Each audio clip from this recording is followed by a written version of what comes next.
بسم اللہ الرحمن الرحیم۔ Human rights media network کی طرف سے میں ندیم احمد جمال آپ کے لیے اس دفعہ پھر ایک اچھا پروگرام لے کر آیا ہوں۔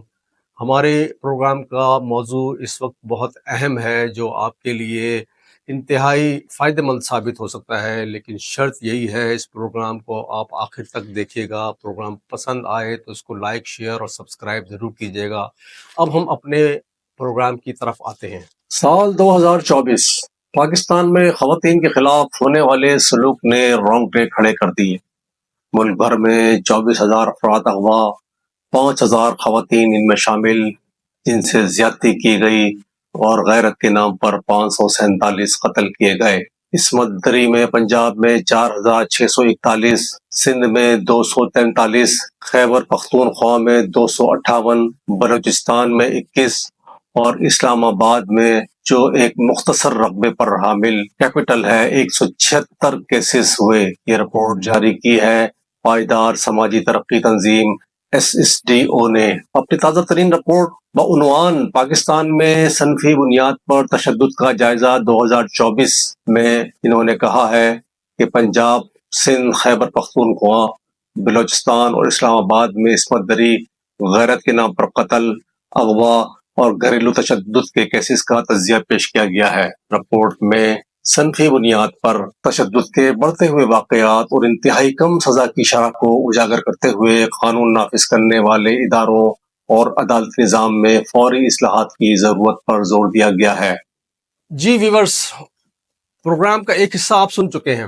ابھی پروگرام مزید چل رہا ہے اور اس میں بہت ساری معلومات آنی ہے جو آپ کے لیے یقیناً فائدہ مند ثابت ہوگی۔ اس لیے میں آپ سے ایک بار پھر درخواست کر رہا ہوں کہ پروگرام کو آخر تک دیکھیے گا، اس کو پھر لائک کرنا، شیئر کرنا اور سبسکرائب کرنا نہ بھولیے گا۔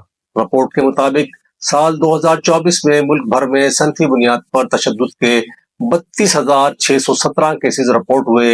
ان میں 5,339 عصمت دری، 24,439 اغوا، 2,238 گھریلو تشدد اور 547 غیرت کے نام پر قتل کے واقعات شامل ہیں۔ اس کے باوجود تمام صوبوں میں سزا کی شرح تشویشناک حد تک کم ہے۔ عصمت دری اور غیرت کے نام پر قتل کے مقدمات میں سزا کی قومی شرح صرف 0.5% ہے۔ اغوا کے کیسز میں سزا کی شرح 0.1%، جبکہ گھریلو تشدد کے کیسوں میں سزا کی شرح 1.3% ہے۔ ان جرائم کے زیادہ تر ملزمان کو پولیس گرفتار تو کر لیتی ہے، لیکن ناقص تفتیش یا مبینہ طور پر پیسے لے کے ملزمان کے حق میں چالان، تفتیشی رپورٹ میں شکوک کا مسالہ ڈال دینا ماشاءاللہ سے 99% ملزمان کو بری کروا دیتا ہے۔ تو حکومت واقعی جرائم اور خاص کے خواتین کے خلاف جرائم کی بیخ کنی کے لیے سنجیدہ ہے تو اسے برطانوی دور حکومت کے قانون سے نجات پا کر عہد حاضر کے تقاضوں کے مطابق قانون اور عدالتی طریقہ کار میں تبدیلی کرنا ہوگی، تاکہ جج صاحبان جو دوران عدالتی کارروائی اپنا فیصلہ موجود مواد پر سناتے ہیں، انہیں بھی ملزمان یا مدعی دونوں سے جرح کرنے کے اختیار حاصل ہوں، تاکہ پولیس نے تفتیشی رپورٹ میں جو جھول چھوڑا ہے اور جس کو جج صاحبان سمجھتے بھی ہیں لیکن مجبور ہیں کہ وہ خود سے کوئی قدم نہیں اٹھا سکتے، اس لیے جج صاحبان خود اس تفتیش کا جھول اپنی جرح سے پر کر سکیں اور ملزم کو شک و شبے کی دبیز چادر کی آڑ میں بری کرنے کے بجائے اسے مجرم کے کردار تک لے جائیں۔ لیکن کیا پاکستان کی اشرافیہ افسر شاہی اور جاگیردار اسمبلی کی موجودگی میں ایسا ممکن ہو سکتا ہے؟ اپنی رائے کومنٹ سیکشن میں ضرور دیں۔ جی ناظرین، پروگرام آپ نے دیکھا۔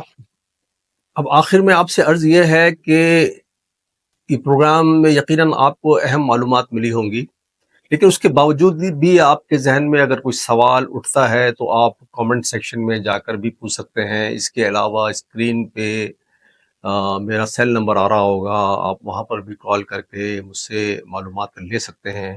ایون کہ اسی حوالے سے اگر آپ کا کوئی مسئلہ درپیش ہو تو آپ اپوائنٹمنٹ لے کے مجھ سے ملاقات کر سکتے ہیں، اور ہم کوشش کریں گے کہ آپ کے اس مسئلے کو متعلقہ فورم کے ذریعے جلد از جلد حل کرانے کی کوشش کریں۔ انشاءاللہ اگلے پروگرام میں اسی طرح کے اہم ترین پروگرام میں آپ سے ملاقات کریں گے۔ اب اجازت دیجیے، اللہ حافظ۔